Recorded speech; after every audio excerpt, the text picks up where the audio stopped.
Show. Yeah. With Emma Scott. Kerrang Radio. It's Kerrang Radio, it's Raw, it's Emma Scott here until 1. Hello, how you doing? So here is our 30 Seconds to Mars special tonight. I met up with Jared and Tomo from the band in Birmingham. We sat on their tour bus sipping water and chatting like old friends. So let's hear what we got up to. Hello, boys. Hello, Emma. Tomo, you're keeping out of trouble. I'm failing miserably, but I'm trying, yes. I suppose as long as I make an effort to stay out of trouble, that it counts for something, right? Well done. And Jared, how are you, babe? I'm doing very, very well. I am feeling a little lost here in Birmingham, but I think with your help and guidance, I will find everything I'm looking for. I have no idea where I am. That was a nice accent. Was that your English? Thank you very much. Oh, yes. You had a night off last night, so did you... did you have a nice time? I don't really want to pry. What did you get up to? I'm going to pry. Well, if you must pry... I mean, really, yesterday was so cold. I woke up, I was amped and ready to walk around the city and be adventurous. And then after 4 minutes of being outside, the chill reached the spine, and I went right back inside. And watched a whiskey? No, I didn't drink at all yesterday. Tomo, you had an Irish coffee. Did it warm your bones, my friend? Well, I suppose it did, Jared. I had a strange experience. I checked into my hotel. It was about, midnight or something? And as I was closing the door to my room, I heard the unmistakable sounds of lovemaking penetrating my walls. I immediately pulled out my BlackBerry and emailed Tomo and Shannon and said, there are people making love next door so loudly, I was afraid my plumbing was going to burst. Not personally, but the bathroom. So I investigated further and took a moment of silence, no breathing, because that's the best way to pry into one's neighbors' lives. And sure enough, heard the unmistakable sound of laughter of two men and a woman. Oh. So at the, what is it, a Hyatt here? Or the Hyatt. At the Hyatt, things are getting a little funky. Room 666, probably. Yeah. 69. Oh, yeah.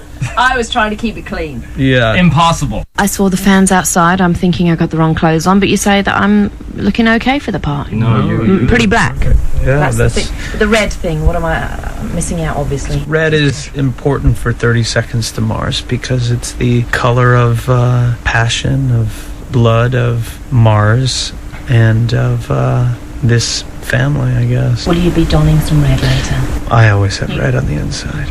Oh, boxers, vest. No. You've got the red. I actually have, Looking it's a so little cold bit- out, I have 2 pairs of pants on right now. They're like jogging pants. Yeah, because it's freezing.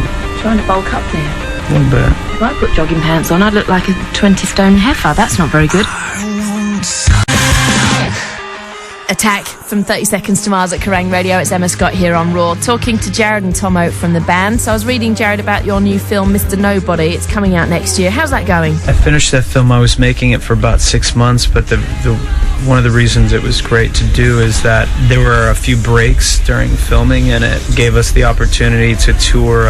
We toured South America and Mexico. We took another trip to Japan. We played a show in Germany, and then now that the film is over, we're back on the road and in the middle of this has been our favorite tour I think we've ever done. This has been a lot of fun. The shows have been incredible. The crowds have been just absolutely inspiring and really enthusiastic, and it takes us we end the UK run with 2 shows at Hammersmith, and then we go to Paris and Amsterdam and Germany and Milan and Portugal. Then we're done, and we're going to go and work on some new material. And but the greatest thing about this journey over the past few years is there's been consistently something new to be excited about, whether it's a tour, whether it's a new adventure making a video. And over the past couple of days, we had our year anniversary from coming to the UK. And then we also had a video come out a couple of days ago called A Beautiful Lie for our song A Beautiful Lie. And we're launching this environmental project, this experiment. There's a website called thebeautifullie.org, and this environmentally themed video that we made, and we've got some help from an organization in the States called the NRDC, which are some of the leading environmental warriors that actually is made up of a team of scientists and lawyers that go and fight corporations head on and actually make changes and get results. So we're celebrating that, and we're really excited about that. So if people haven't seen it yet, we encourage them to go and check out abeautifuleye.org and check out the video. And there's a documentary about it and a lot of photographs, and it was just this mind-blowing experience. We went to the Arctic and shot on glaciers and icebergs. Up there it's different though. When you're on the top of a 300-foot tall ice cliff that's crashing into the ocean, and there's a humpback whale breaching out of the water, the cold is easy to take. You don't really feel it because you're so excited. Yeah, so it was a lot of fun.